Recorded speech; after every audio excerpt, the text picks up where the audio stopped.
Good morning, fellow dragon fruit growers. This is Paul, and I want to talk about how much sunlight should you give your dragon fruit.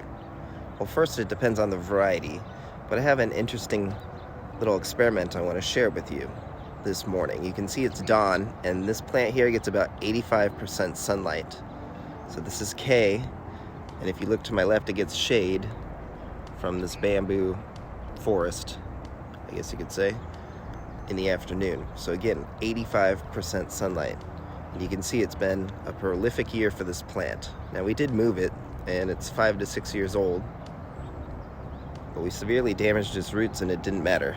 It is a little yellow, but I think that's gonna go away in time because again, we moved the plant and a lot of the branches are in new positions. You can see the fruit are very large. It's been a very, very productive year for K. This fruit will be ripe soon. But again, 80 to 85% amount is the amount of sunlight for this plant. And right next to it, this plant is only 14 months old, and this is the wrong Maria Rosa, Maria Fuchsia, some call it.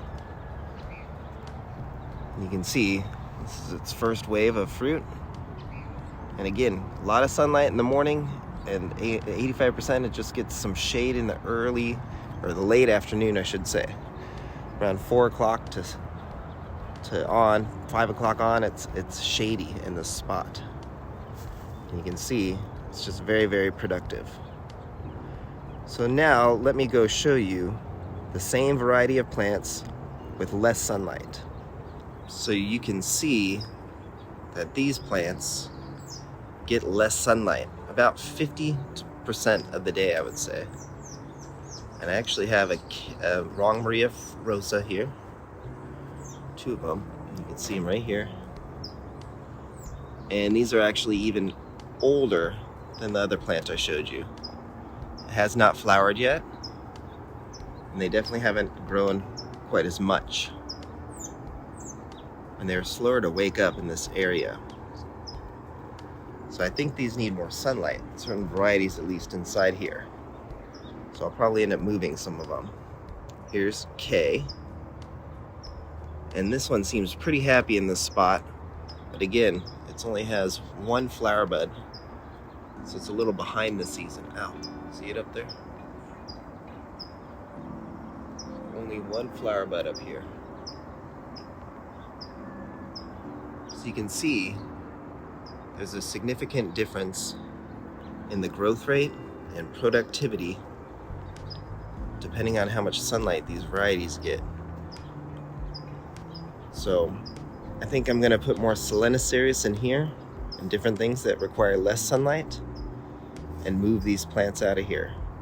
I know it's gonna be a lot of work, but I want my plants to be more productive.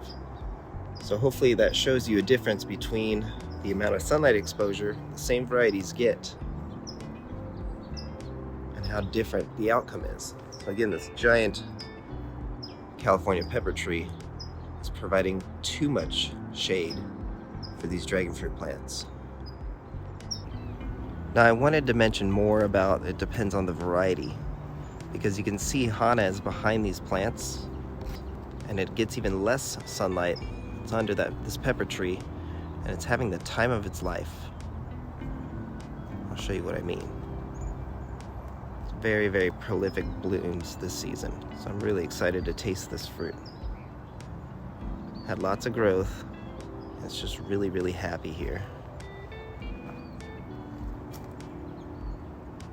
And it probably gets about maybe 40 or 50% sunlight filtered, but it's not affecting its flowering and growth rate. Now it almost died last 18 months ago down there. Got too much sun. And believe it or not, Hana was on the brink just a year and a half ago. So there you go. I hope that helps. Give us a like and a subscribe. Have yourself a wonderful day. Thanks for watching. Take care.